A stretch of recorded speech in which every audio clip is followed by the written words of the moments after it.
Sup.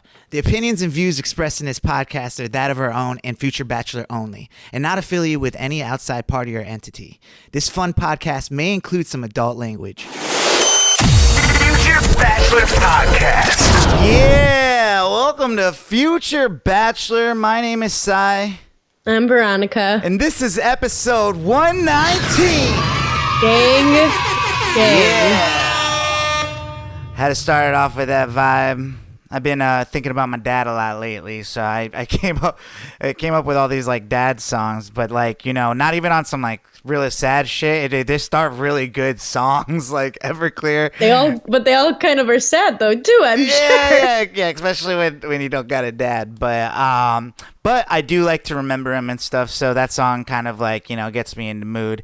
I don't know why I've been so like maybe it's just the last week. It's just been like, you know, my sister's wedding anniversary. They got married on my dad's birthday, and then like it's like Father's Day like 2 days before that, and then like my mom's birthday is like the next week. So I'm like constantly like around this time thinking about like my parents and life itself and how we got here and stuff. It's kind of crazy. Also, I've been watching the new season of Dark on Netflix, which really gets me thinking about family and time. So what is that about? Oh, well, it's funny that you should ask, and this is not an ad, but I talked about Dark probably the last 3 years on this podcast, talking about being the best show on Netflix, and it's underground. Like people do, for some reason, it's like doesn't got a lot of attention. I've literally never heard of it except if you brought it up. But it's one of the best time travel shows like I've ever seen. Oh, that's why, yeah. But yeah, no, and then I realized also it's kind of crazy because my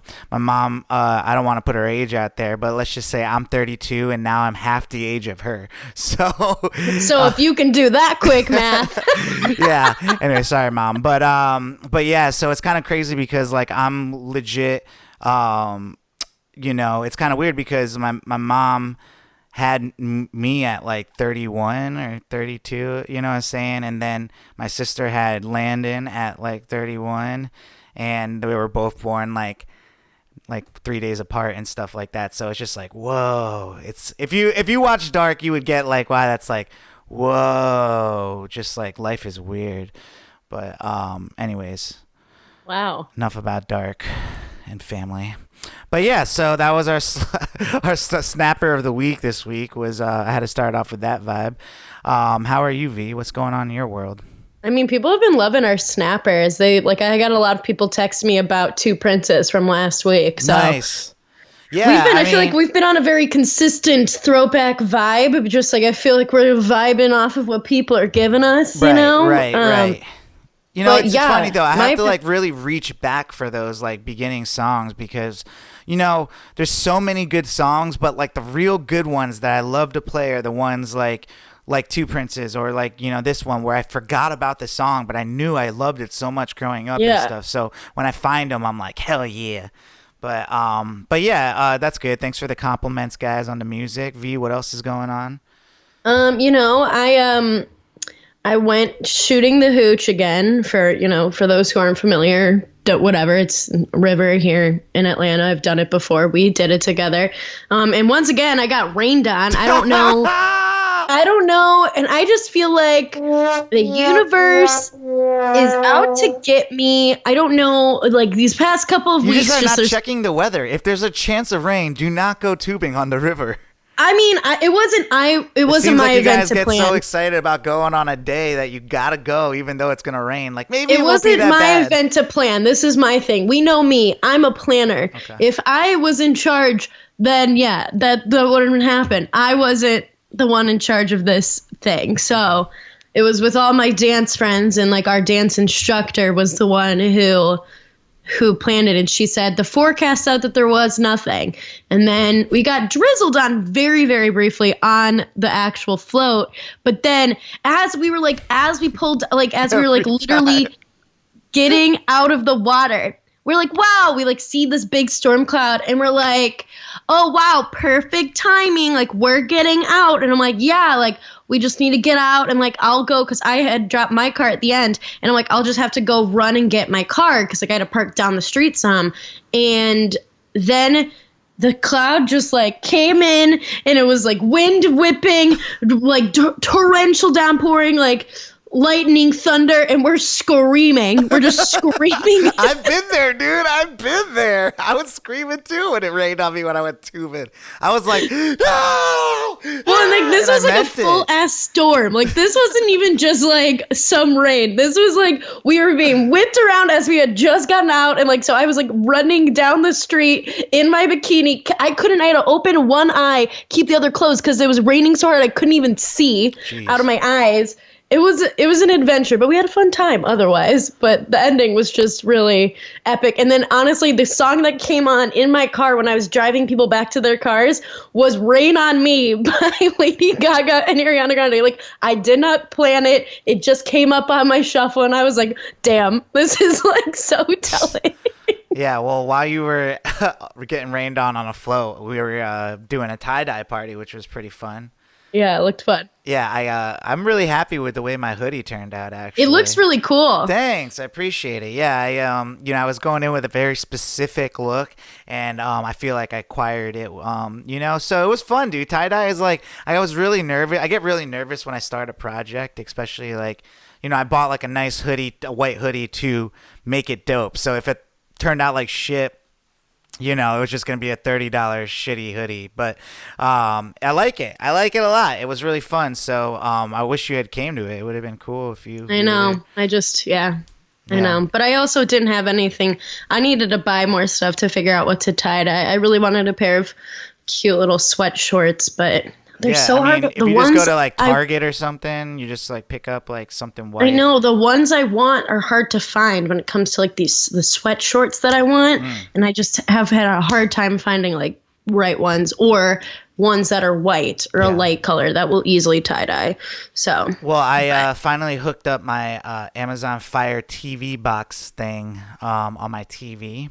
Wow. I don't know if you guys remember this, but if you're a long time, compadre of the show, you know that 2 years ago I won a talent show and I won $2,000. And they gave me, what did they give me? And $100 gift cards. They gave me like $2,000 gift cards for like $2,000. They like had them on like a pipe cleaner, like all strapped together. It was hilarious. Like a jail key, like I was like clink, clink, clink. But so I spent like Amazon Prime came up and like I was like I'm rolling in the dough.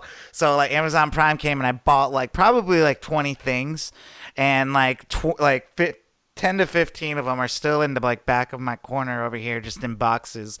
And Amazon Fire TV was one of them. And I was like, for work, I had to find, something to download all the station apps on and stuff. So I finally busted it out. But the cool part about it is that when you connect it to the Apple Fire TV, it like can connect to your TV like as a remote control. So now I don't even want to say it because the TV's behind me right now, but I can be like the person's name that Amazon, you say to the machine. Yeah. You know that girl. Like, turn on my TV or turn off my TV. And the thing turns on and turns off. I can be like, blah, blah, blah, turn up the volume. And then she turns up the volume. It's crazy. I don't even need a remote anymore. It's like the most expensive remote control I've ever bought. But like, it's worth it. It's definitely worth it. So, yeah, you're a big fan of that. You're a big fan of like all the AI. Yeah, I mean, once you get one, like you just kind of pass the point of like no return. Well, yeah, they're just like they're definitely spying on me. Like right now, they know what like my genitals look like, probably. So. Oh my God! I'm just saying, like, look how many cameras I got around me right now. Like they know. Like that's the most private part of me. You know what I'm saying? I'm just saying. What? See, like, I feel like anybody else would be like, they know everything about, like, what I want to buy or what I want to do or, like, everything about my identity otherwise, and you jump right into, like, my genitals. Let's bring it back. Let's get back on track here, because I don't mean to, like, right, like, 10 minutes into the show, just genital talk, but, so, while we get real fast, the fastest way of transportation out of here and catch a flight to maybe Quick Hits. What do we got for some quick hits, B? All right, for some quick hits, I'm like really trying to get over the genital talk. Yeah. So it is confirmed the Dixie Chicks have dropped Dixie, and now they are just the chicks, which, you so know I what? kind of wanted to get your take on this because, like, it's like, you know, the chicks is kind of cool, you know, but honestly, you're just going from one thing to another, right? Because, like, don't women hate being called chicks or something? I feel like if they call themselves the chicks, like it's But like they won't be. That's yes, they do. But most people will be calling them the chicks. It's a name that they have given to themselves. So like I feel like that's different than just being like, honestly, like I feel like my female friends and I, like, we might like refer to ourselves like as chicks, or like, oh, like, look at this hot chick, or like whatever. That seems like so 90s. But Yeah, it does. Yeah, chick. Like, yo, look at all these hot dudes. I've said that before. Look at all. Oh my goodness! Look at all these dudes. They're so. Yeah, that's 90s. Look at all these hunks. Yeah, hunks. Yeah, there you go. All right, so yeah, they're the chicks. Yeah, I don't know. I do feel like that. Like, if like a guy was like, "Look at all the chicks in here." Does that like sound weird to you? A little. Well, maybe we don't like being called hunks then, huh? Have you ever been called a hunk? Oh yeah, all the time. Like, I have to tell people, can you stop? Like, I'm not an My object. name's I'm Cy, a human it's not being. hunk. Human being. Wow. Anyways, what else we got? All right, so along that same theme, Splash Mountain, you know, a well-known water ride at Disneyland and Disney World, it's rebranding itself because it's originally based on the movie Song of the South, which is just like filled with racist stereotypes and things like that. And they are rebranding it to be Princess and the Frog, like Tiana's journey. So like finally, you know, like the one black princess is going to get her due. Yeah, but it's still kind of messed up. I don't know why, because it's like you go from like, you know, this thing to the only black princess like ride. Like, I don't know. It just seems like so.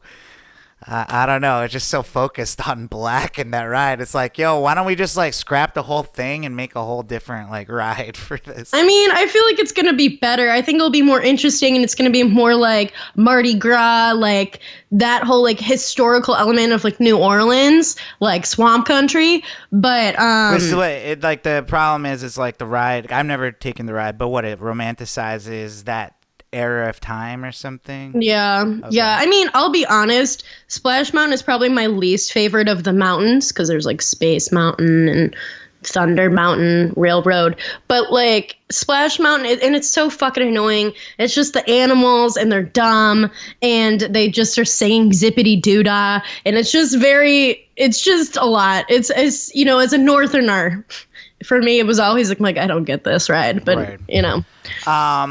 There's some celebrity deaths here, but they're not that big of a deal. Well, I mean, not like high profile, but they are high profile in different ways. One of them is Huey of Pop Lock and Drop It fame. He got shot. Not really sure how that happened, but I always like to say, you know, Pop Lock and Drop It was my song of when I was a preteen and teen, and I blame that for why I can't do some of the moves that Meg Thee Stallion does now, because my knees have been broken from pop locking and dropping. Man, I haven't heard this song in forever. It's so good. Calvin Miller production. To that thing All right, we'll get kicked off of YouTube if we keep that going. But yeah, that was a song. Pop, lock, and drop it. Pop, lock, and drop it. I'll finish it. And who else passed away? And then Carl Reiner, who was known for being an actor, producer, comedian. He was the showrunner of the Dick Van Dyke Show, and also known for like a lot of other stuff. He was like kind of like a mainstay. He helped create some of like the characters that even like Larry David and stuff have today. Like he set that standard. So even though like I'll be honest, like I didn't know who he was, his work transcends time. I mean, he was like in the whole Oceans, like. Yes, he was in the Oceans movies. Oceans 11, Oceans 12, Oceans. He was like the old guy in that. That's probably the most recent thing. I heard he voiced something in Toy Story 4. Yep. He was also, I think, the cameo in deleted scenes for Oceans 8, which is pretty cool, to connect the movies all together. Yeah, he was. You're right. But yeah, that's pretty incredible. That guy was a big deal. It's kind of crazy because like, you know, these were the big deals back in the day. Like, you know, like our like Brad Pitts and all that stuff, or like whatever sitcom people we got. Like these were the people running it back then. So it's just kind of crazy how time goes on. Even more so, like in our future, how fast people just get sick of things. You know, very easily we'll probably forget about our golden age of actors when we're all old and stuff, and kids will be like, who the hell is Brad Pitt? I already Like see there's that gonna like be a just podcast in the future. There's gonna be some future version of the Future Bachelor. And Future they're gonna be like, Bachelor. yeah, apparently like Brad Pitt passed away, but I don't know. My grandma was telling me like, you know, how hot he was back in the day, but I don't really see it. That's gonna be the future. So yeah. Anyways, what else we got? So there's a TikTok trend going around right now that just really shows how sexual education And is as our failed. TikTok correspondent, you sent me a TikTok today. What are you trying to do here? Like make it normal to send people TikToks? I send a lot of people TikToks. Okay, correspondent, what do we got? What's going viral here for Tiki? So, What's this talking? it's really showing That should be a new segment on the show. It's called "What's Talking." what's talking. Talk.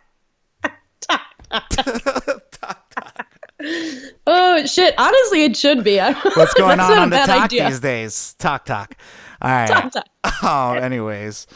Anyways, the failure of the sexual education in this country is evident because women, it's become a viral thing where women are asking their male partners, whether they're like boyfriend, fiance, husband, they're asking them, how do you think we pee with a pad? And men don't know. Sai, I would like to know your answer to this question. Okay, what kind of pad are we talking about here? We're talking about like a house pad. pad. Like, we're talking about a pad for your period. Oh, okay. You know, there's a lot of different pads out there. First of all, I just want to let people know that there's all types of pads. Like, you know what I'm saying? Lily pads, for example. There's, you know, depending Are on... you filibustering right now? I'm just like Googling pad. YouTube tutorial. No. Let's see. How do I pee into a pad? I think you just go, right? Like you just... Oh my God. Wait, hold on. You don't pee in a pad. Hold on. You don't pee in a pad. You bleed in a pad. Okay. Sorry. You got me, all right? Damn it.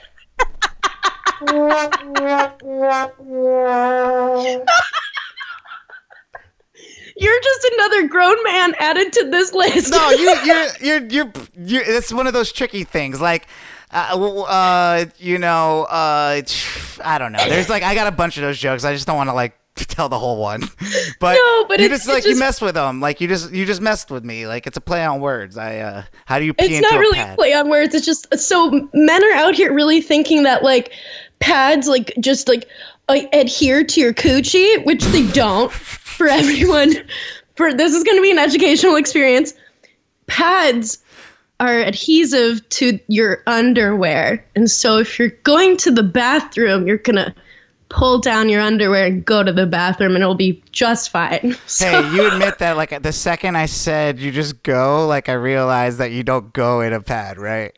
Like I realized how silly that sounded. Like you right did. after- You were quick right after you said Alright, it. cool. I want to let you know, women out there, I'm not an idiot. Like I figured that one out real quickly. I just thought out loud. Sometimes you just got to talk out loud, especially when you're live on a podcast. That's what this talk is about. Yeah, Just talk.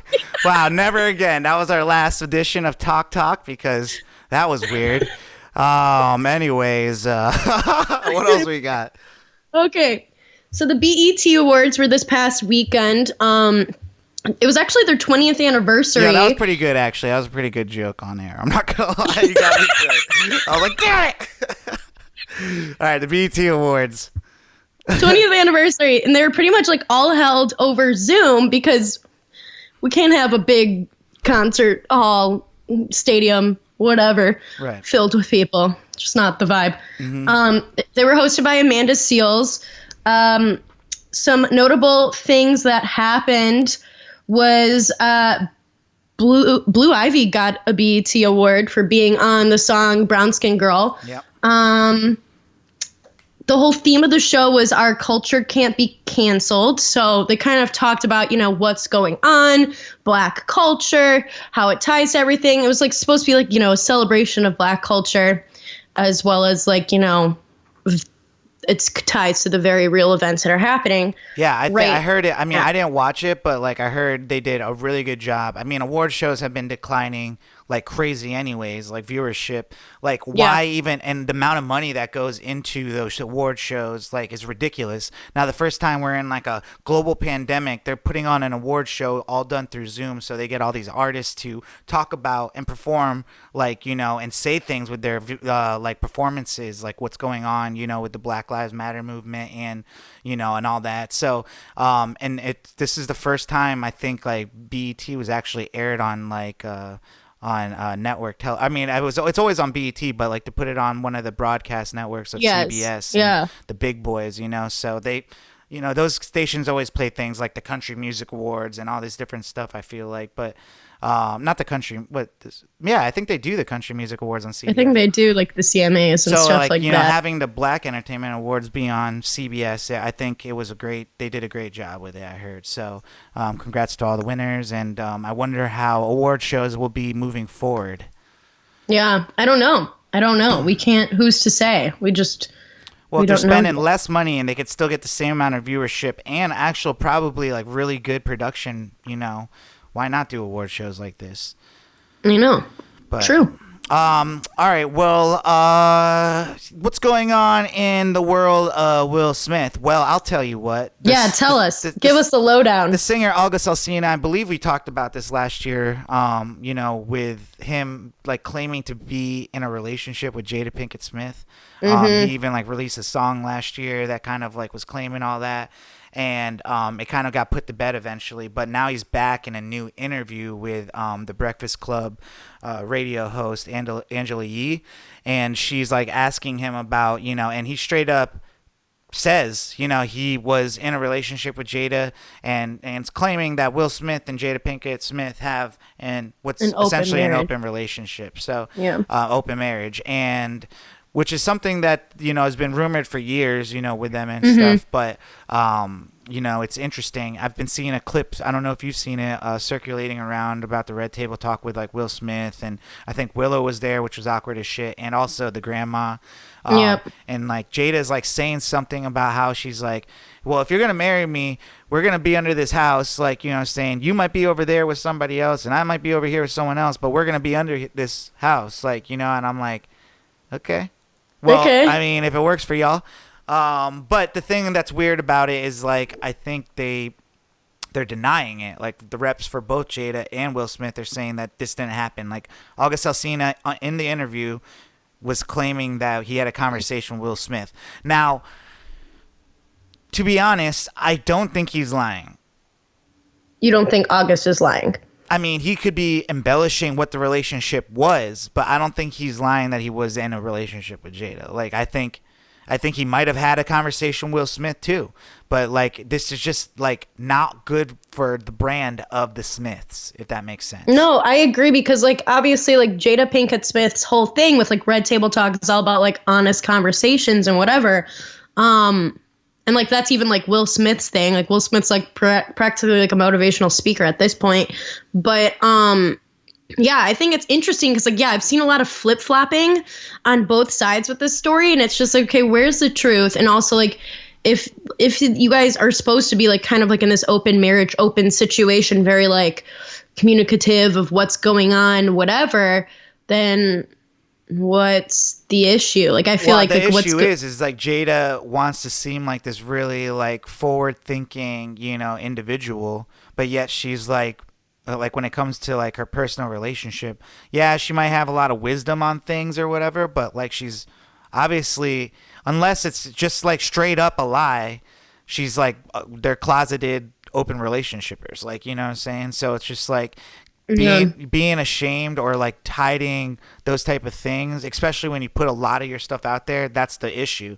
Now, if you're a private person and you don't have a very popular like television show, like conversational podcast type show, then do your own thing, and it's really no one's business and stuff. And technically you could say it's no one's business right now, but I don't know. Like, I mean, I just think it's just one of those things where, if you're doing that type of stuff, if someone asks you about it, like, I wonder if you'd answer truthfully. So.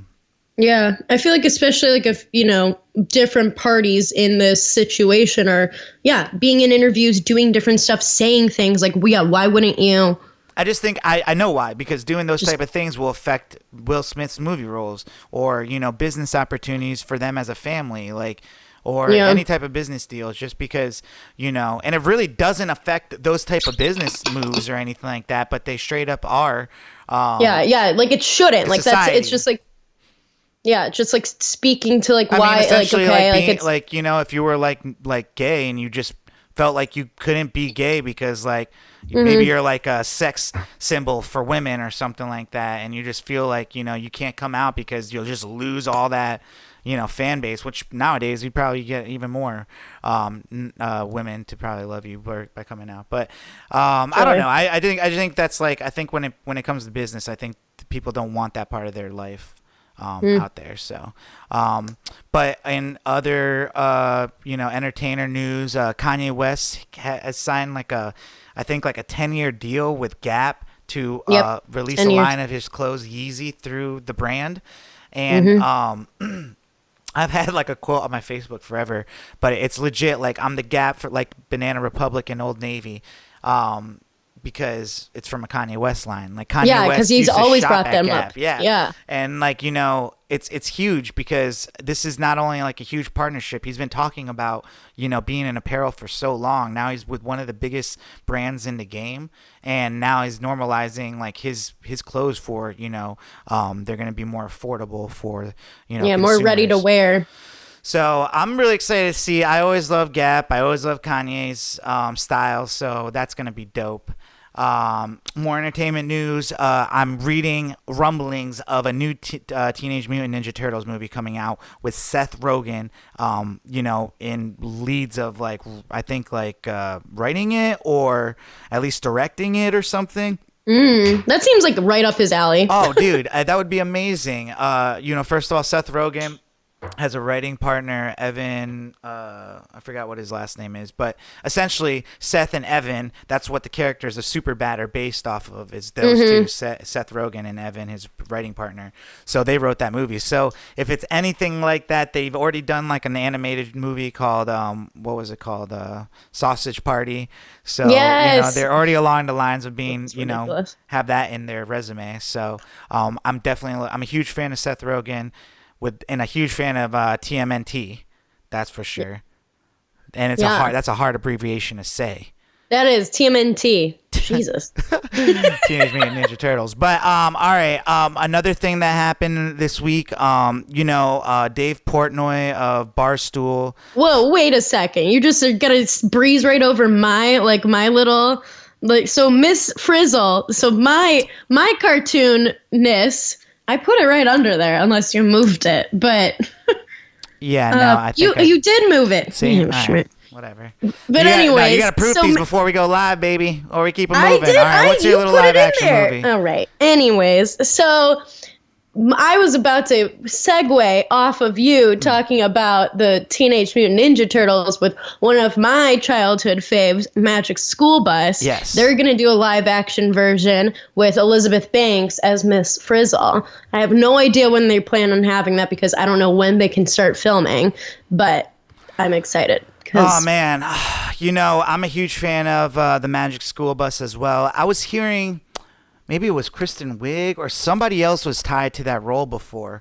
But I don't know. I get a little scared when Elizabeth Banks is like leading some of these things. Like I personally don't think she's that funny. I don't know. I mean, she's done some pretty good stuff. Like, I love Pitch Perfect. Like, that's her movie, Me I too. think. So, I love things that she's in. Like, I remember I was just watching Catch Me If You Can with Leonardo DiCaprio and Tom Hanks. She like plays like the most minor role in that movie, but she ended up playing like Rita Repulsa in the new Power Rangers remake. That didn't do too well. She did the new Charlie's Angels recently. That didn't do too well. So I am a little concerned, especially because like what's important about these remakes from our time of being children is that we enjoy it as adults. This is not for like new kids, unless they're really trying to like get a whole brand new kids into the Magic School Bus, but which they probably will. But the majority of people that are going to go see this is us. It's us for the nostalgia. Yeah. Anyways, back to what I was saying about Dave Portnoy. No, I'm just joking. No, go on. Sorry. Yeah. So he does like these like State of the Unions, essentially he calls them, where he like talks to emergency news, like breaking news or like whatever is. He'll just like pretty much talk to the followers of everyone following him on Instagram. And actually through these, I've been able to kind of I tend to kind of agree with him a lot of times when he rants. Like I know, you've had issues with Barstool like in the past, and obviously other people too, because they're trying to cancel him. They've done time and time again over racist videos, maybe resurfacing and stuff. But he pretty much is like, he went on to say like, you can't cancel me. The more you try, the more you make us stronger and stuff. And what do you think about that? I don't know. I mean, I think, so me, I watched the Dave Portnoy. I like his pizza review videos. It's pretty much the only thing I like from him. Mm-hmm. That's like the only thing I hate from him, really, actually. So that's like the only thing I like. And I love pizza. And Barstool. I know, but it's great. They're great. But I don't know. Like, I think Barstool's problematic. I think he's problematic. But I also have a problem with cancel culture in general. I just think that it's not super productive for, making change, instead of like just doing things like we're just going to cancel people for maybe whatever. Because we've talked so many times on this show about like different people who have been canceled or whatever, and like what does that mean, or like should we cancel them and things like that. Like I don't know like if we necessarily need to cancel Dave Portnoy. Okay, well that's what I was going to ask you. Like, do you think he's a bad guy? I don't think he's a great guy. Well, no. What for what reasons? I think like his company like is kind of just based like Barstool and stuff. Like it's a very much so based on a lot of like just like kind of like misogyny and stuff like that. Like I don't really think like, I think, he goes about things in a very specific way and it's made him very successful, but I don't really think it's like, I definitely think there's misogyny, but I don't think it's meant to be like misogynistic. Like I think it all falls underneath the realm of, and you can roll your eyes without hearing out my point first, but no, I'm listening. I think it all falls under the realm of being kind of like the shock jock type stuff. Like we're in the realm of like shock influencers. He has an account that you see but I think it's evenly like feministic too. Like, they got Call Her Daddy on there, which, is a podcast about women just pretty much talking about their own thing. Like, so it has nothing to do with men on that podcast.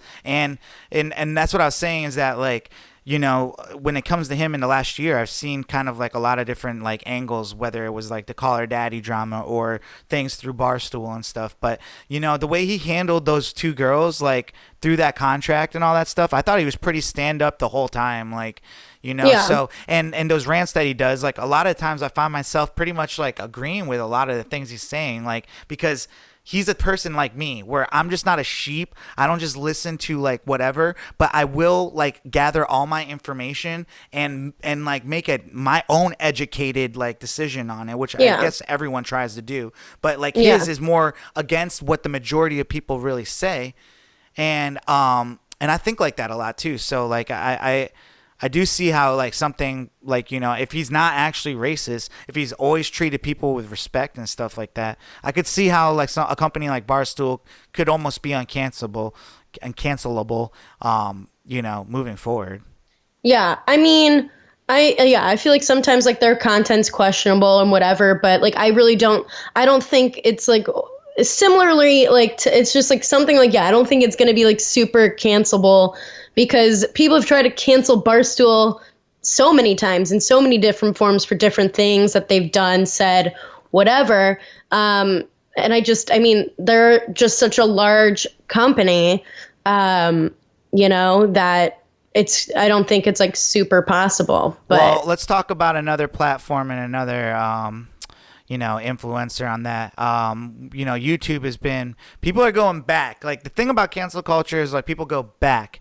And another thing he said actually in that rant was like, you guys completely disregard the fact that times change, people change. Like, we change as a culture, as a society. Things that we thought were funny 10 years ago, as a society, you can't just like be like 8 years old then and then grow up to be like a little snooty college person and being like, that was wrong back then. It's like, yeah, from your perspective, that was wrong for sure. And I'm pretty sure everyone that's older than you knows that it's wrong too. They just are being quiet because like they are embarrassed of all these things that we all went through, like growing up. Like, we've said it before, like just like even the simplest things as words that we used to say growing up, like kids nowadays would never say because it's just wrong. Like, it's times change.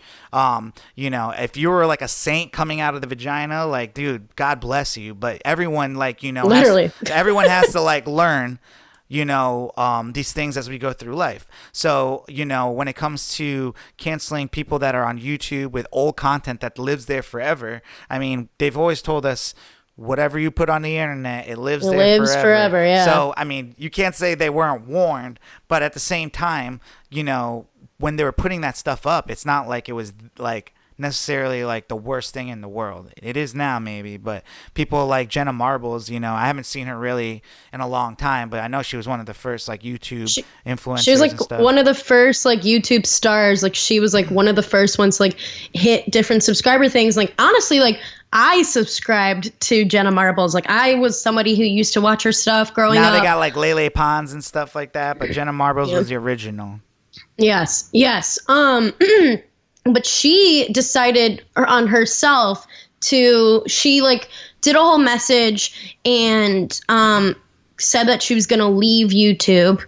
Mostly some of the stuff that she's been doing lately has been more like online gaming and different stuff with her boyfriend. But like, so she said, she's going to leave YouTube on her own accord. She like had been going through her back catalog and pulling down a lot of stuff that she's like, like I did different, like kind of like racist, either yellow face, black face, similar kinds of things.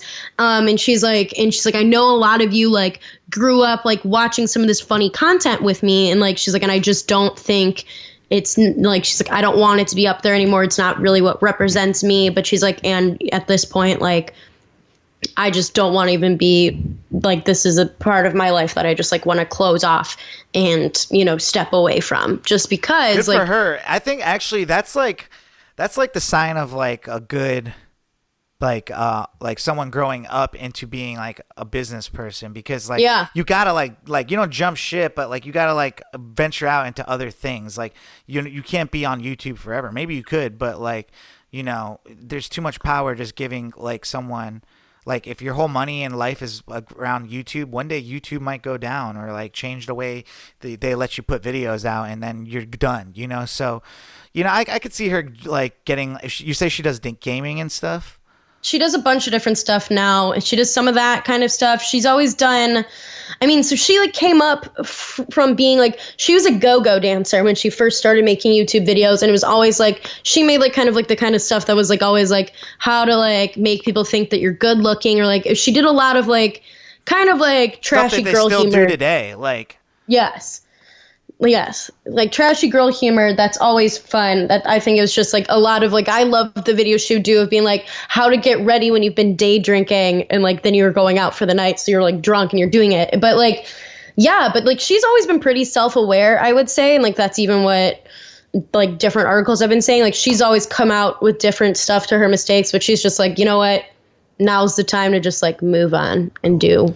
Yeah, and the Shane Dawson guy, like he's facing even a little bit more because like he did some weird shit about Willow Smith going back to the He's Smiths. Done a bunch of different stuff. So like Shane Dawson has been involved with a lot of different YouTuber beef, as well as just like inappropriate comments. Like he sexualized Willow Smith back like when she was 11. He helped mastermind when like James Charles was canceled briefly. and like a whole bunch of different stuff with a bunch of different YouTubers. And he also has had a lot of like blackface or other racist videos. And so YouTube has demonetized his videos. A lot of brands have been pulling from working with him. Target had books, and Target pulled his books from their shelves.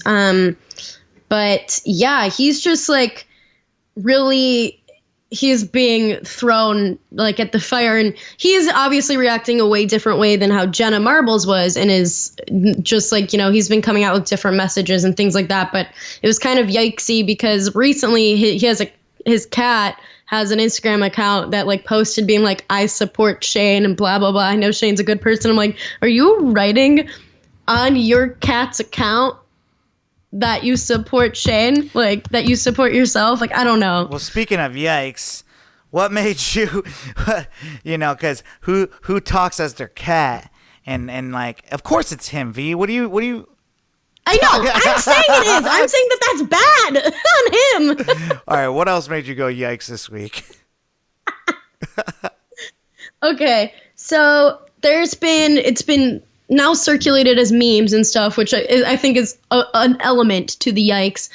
This couple, the McClowskis, I don't know, that live in St. Louis. And so there was a protest in St. Louis this past week where folks broke through a gate of a private neighborhood to go to, which is civil disobedience, to get to the mayor's house to protest, to peacefully protest outside of her door because she released addresses, names of different activists in the community. So she was doxing them. And then everyone's like, hey, like, that's not cool because now people can find us, like, and potentially cause us harm, you know, because you released this information on us, calling us out. So they were protesting that. I mean, St. Louis has been grounds for a lot of racial protests because of just their police's misconduct. And Missouri actually, like, they had a stat that, like, if you are black, it's like 90% more you'll be pulled for at a traffic stop than like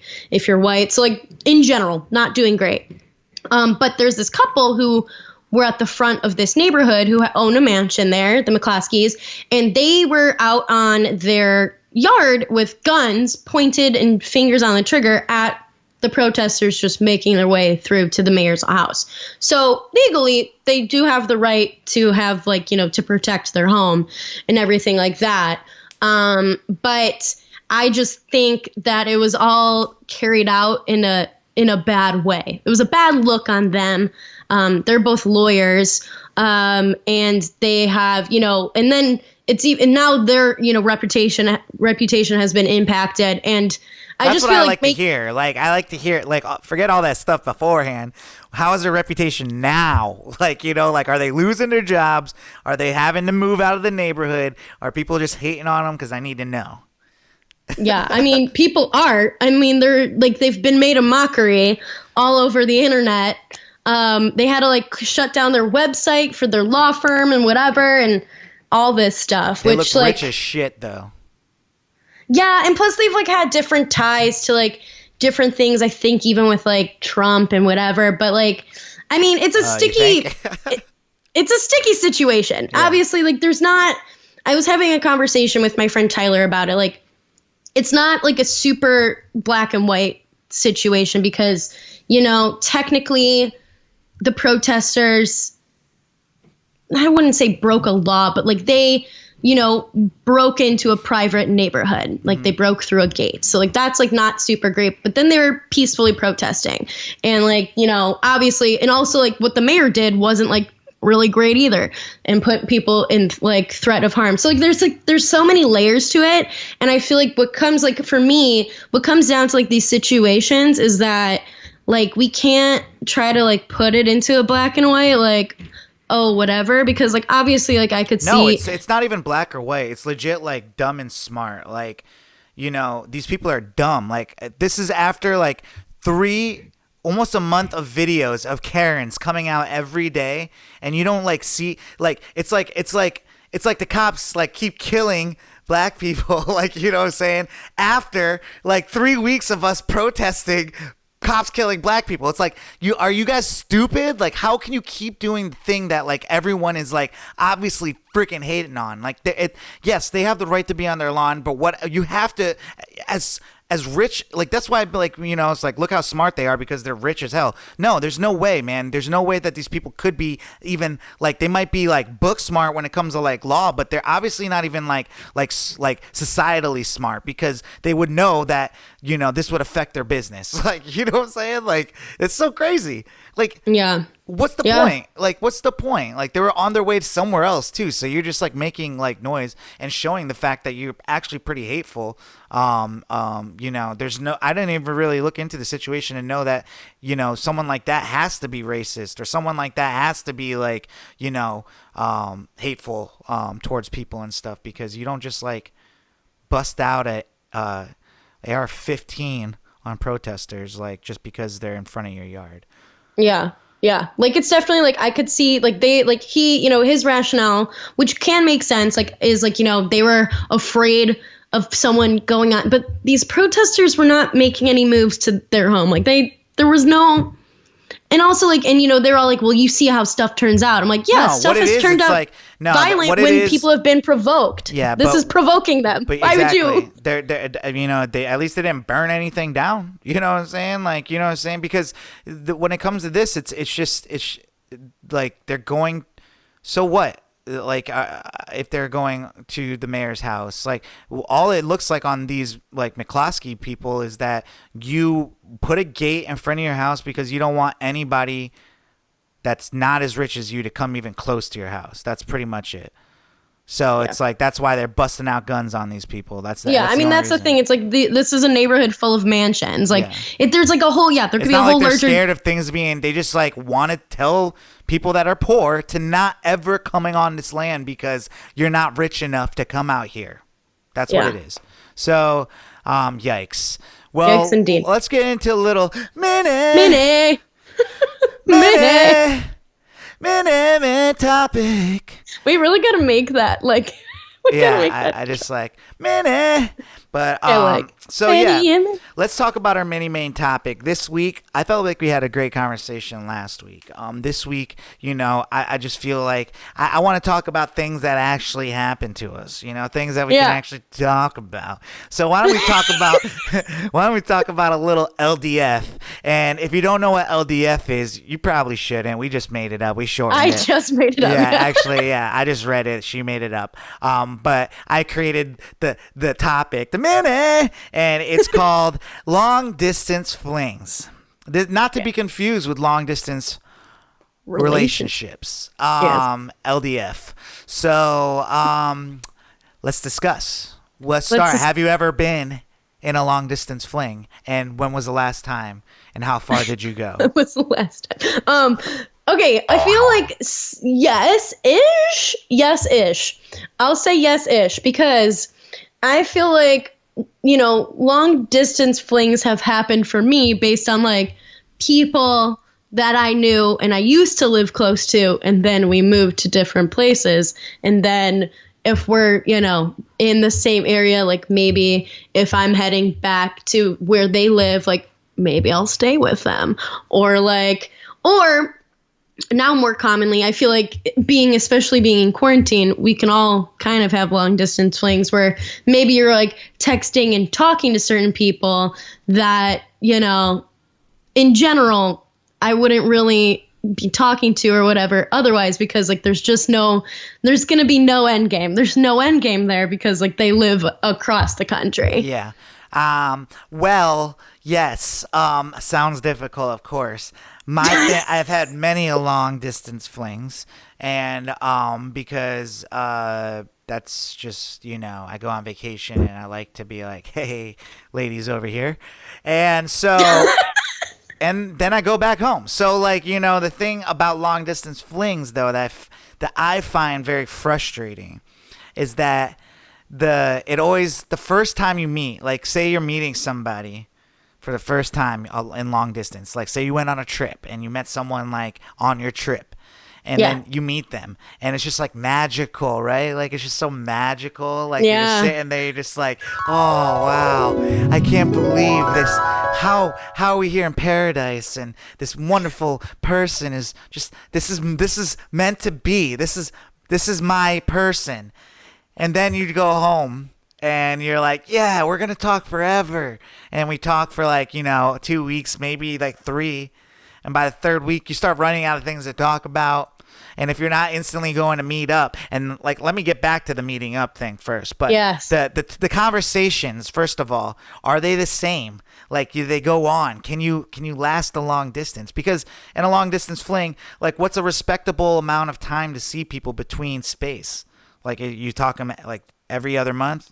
Every 2 months you see them? I guess it depends. Like, that's where it gets tricky, because it's like, how are you gonna, you have to determine that. And every 2 months is actually like a long distance relationship type thing. Exactly. That's what I'm saying. It's like, after it becomes like, I feel like the fling part of it is like more like when it's convenient. Like if you're like, or like for me, for like a long distance fling, I've had guys say like, oh, when you visit me and wherever, I'm like, I'm not just purposely going to go out to just visit you. Like if I'm going to that area, like maybe then we'll let's talk about that for 1 second, because like, because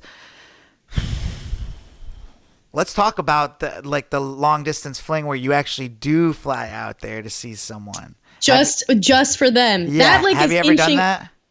I've never, not just for a person. Never. I've had other reasons to be in those areas where they are. That's a lot of pressure, right? That's a lot of pressure on the meetup.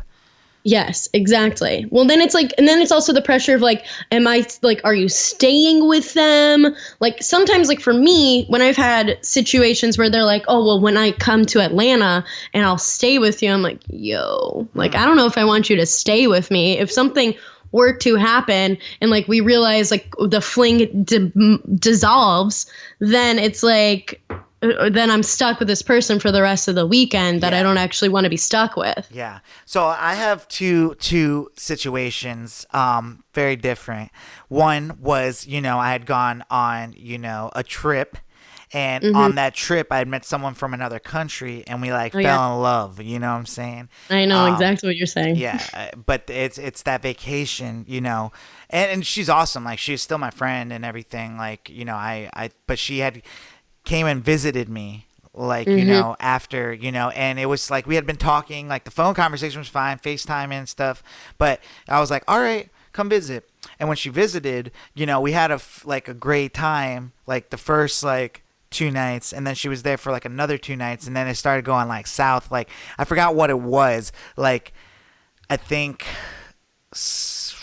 I don't know, man. Like she was just like our cultures were different too. Like Yeah. So I think she had seen something like because my ex, like we have like the internal like messenger thing, and my ex worked at the same company, so she like asked me about something, and she was like, who are you talking to? I was like, oh, this is actually just because this is my ex, but like I'm not like talking to her like this is work stuff really.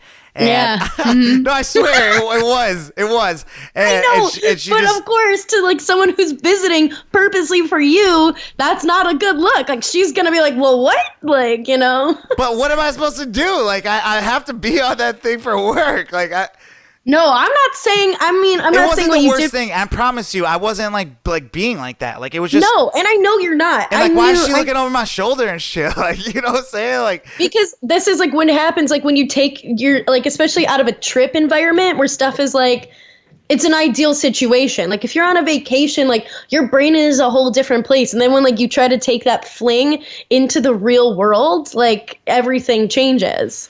Yeah, so it was just kind of like a very awkward next 2 days, like, and yeah, that just like and then so the second situation would be like, like this person's like, hey, come on this trip, like, for this person's birthday, who's actually like my close friend. This other person is a great friend too, but it's my friend's friend, and she's like, come out here and be like, my date, and I'm like, okay.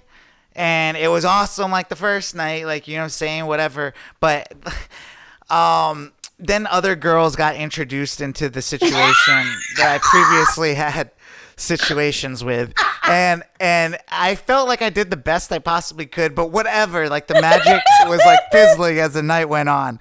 And You were the player, not the coach. I feel like long distance flings really just don't last past 2 times of seeing each other. Like that's what I've realized. The second time is not as magical, and people tend to think like they just lost it. One person to the other is just like turned off.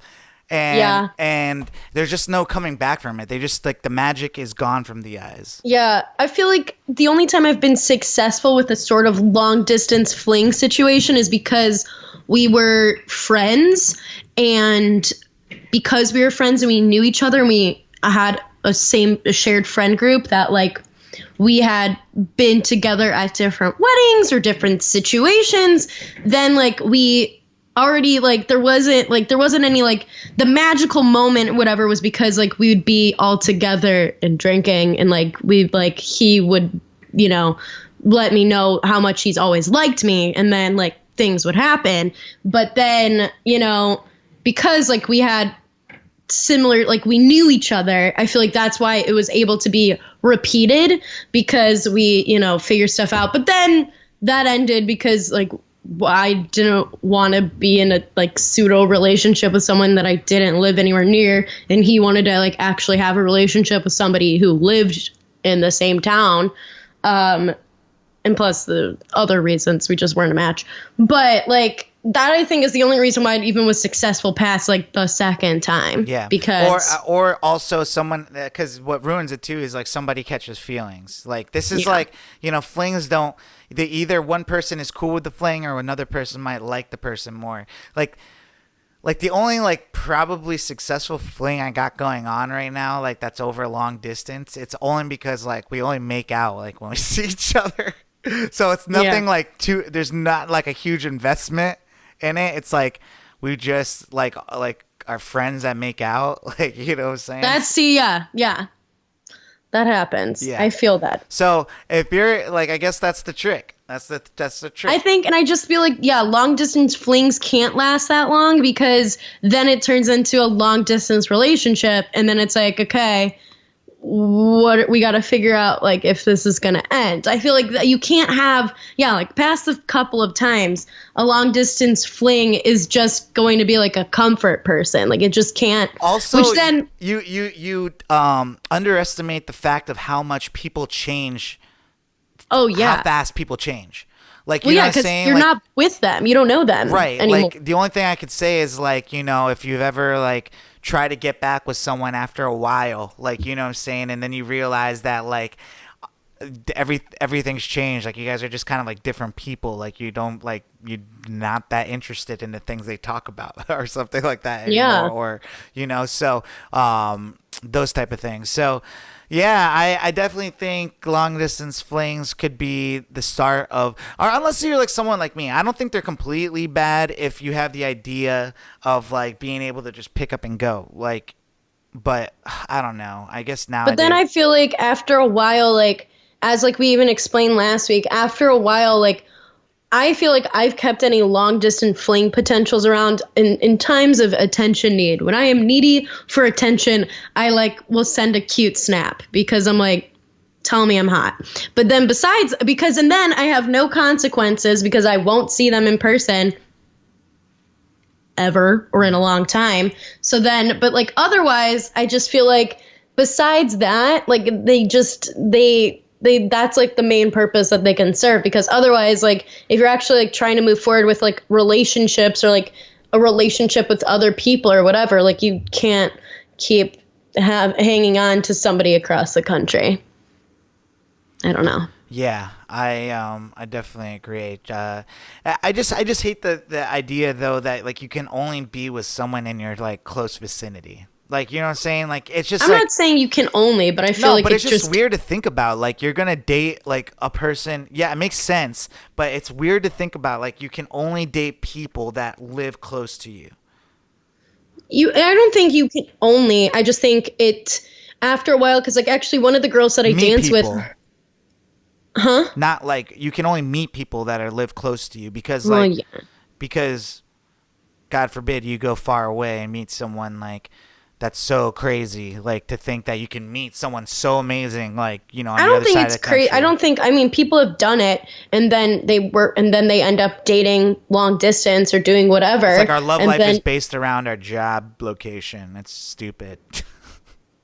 I know, but then I feel like it comes down to more of like, where do you want to eventually end up with that person? Or, I mean, okay, actually, I had a professor in college who, her and her like life partner, they were like never fully married, but they had a couple of houses in different places, and so like they weren't always in the same place, so like, but they were together and they would like spend weekends, weeks, whatever together, but they were in literally like different areas of the country or sometimes even different areas of the world. So I feel like it just, you have to be able to like work out that situation, which like and you have to know yourself, and you have to know like what your priorities, boundaries, and things are in those situations. And I think that's how you can get around, like, okay, I'm working here, but I'm also like, maybe you travel for work, you do whatever, and like they work wherever, and maybe they travel and do whatever, and then that's how it works. But I don't know. I always thought she was so cool with how she had that, because like they were literally like life partners, but they were like never in the same spot. What were their names? Will and Jada? No. Oh man. So that's it, guys. LDF. LDF. Quick Bachelor follow-up stuff. It was JoJo's season this past week. And known villain on JoJo's season was Chad Johnson. And he is now in the porn world. He has a very, I guess a successful OnlyFans. I don't know. But he made a whole promo and thing that because in his season, he would always say like, I'll find you Jordan, who ended up getting engaged to JoJo at the end. He's like, I'll find you Jordan, like I'll hunt you down, blah, blah, blah, because they had beef. And so he like posted to his Instagram and stuff being like, well, I found Jordan and I fucked in front of his house. And like, so now whenever like they leave, like they'll know like that I fucked here, and like all this stuff, which like people are like trying to be like, is this actually their house? Like, don't they live in Dallas? Like, this is a California house, like blah, blah, blah. So, but it's just like, wow, he's really clinging to his relevancy, and his life really took a different path after being the meathead villain. Yeah, I mean, I think he was on other reality TV shows, like afterwards, like X on the Beach and all that type of stuff, or I don't know. But I mean, it's pretty smart to be like one of the first like Bachelor franchise people to do like amateur porn, and also like to be on the forefront of men having OnlyFans, and so I don't know. Like to me, I've always had a soft spot for Chad, because I felt like he was bullied on his season to become the villain. And okay, he might have been, but he's also roided out for sure. So like. Yeah, I mean, just because it doesn't make you a villain. I mean, it just makes you like poor health decisions. But well, when it changes your brain chemistry, it makes you like crazy. Sure. I wouldn't know. Have you taken it? No, I haven't taken steroids. Okay, I'm just joking. Okay. All right. Well, yeah, good for him. Good for him. Yeah, dude, you're making money during the apocalypse. Honestly, I was laughing because he dressed the girl up in like a Packers cheerleading outfit, because the thing is that Jordan Rodgers' older brother, who doesn't speak to their family, is Aaron Rodgers, the quarterback for the Packers. So I was like, damn, this is a low blow. This is like that's money, literally dude. A low blow. Good for him getting that money.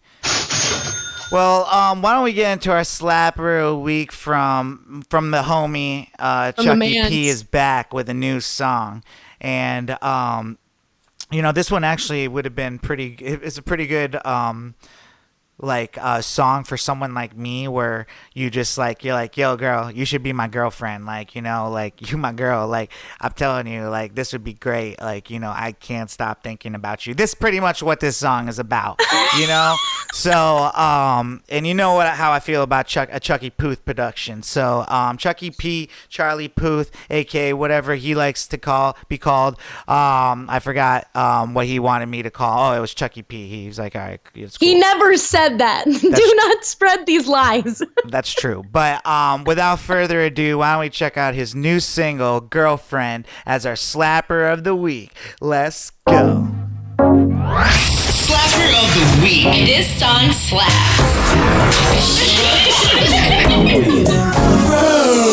Yeah, slapper of the week, Girlfriend by Charlie Puth. Ooh, What a song. I like it. Yeah, me too. Maybe I should play Boyfriend by Selena Gomez and then play that right after. That would be like a nice little medley for me. Ooh. What about Charlie Puth, Girlfriend, and then Justin Bieber's Boyfriend?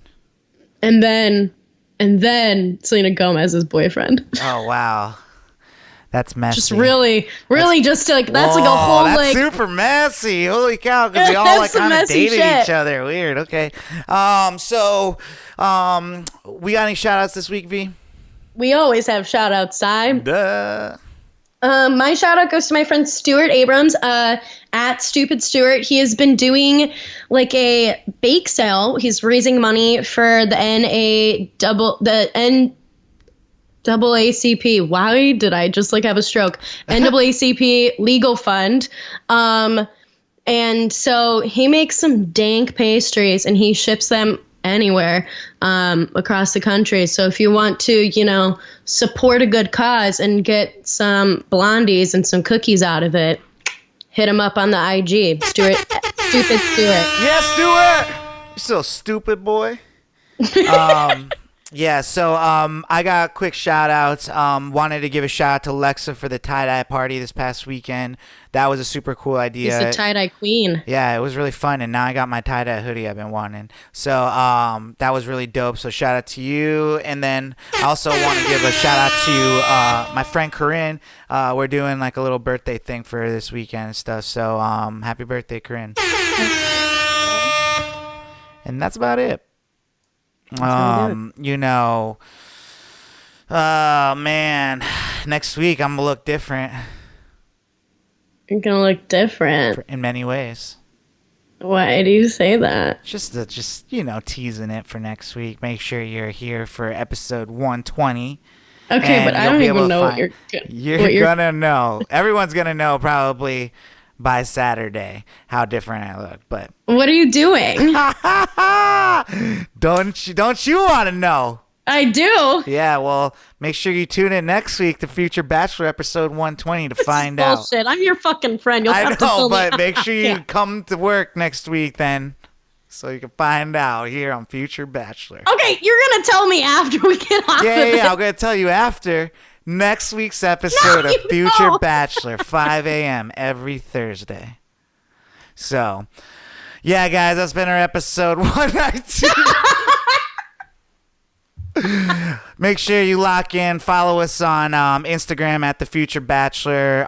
Definitely this summer, be rocking our Future Bachelor podcast playlist. Just search Future Bachelor podcast on Spotify and search for playlists. It's got all the new music. I'm telling you, like anytime I go to a party and everyone's like, side DJ, all I do is go to that playlist and queue up my favorite songs. Yeah, we've got it all on there. People have been loving our song from our slapper from last week. Like people are like, wow, I actually love that song. Hell and I'm yeah. like, told you that one was a slapper. So, yeah, we'll see you guys next week here on the show for Future Bachelor. My name is Sai. I'm Veronica. And we love you, all right? Deuces! Bye!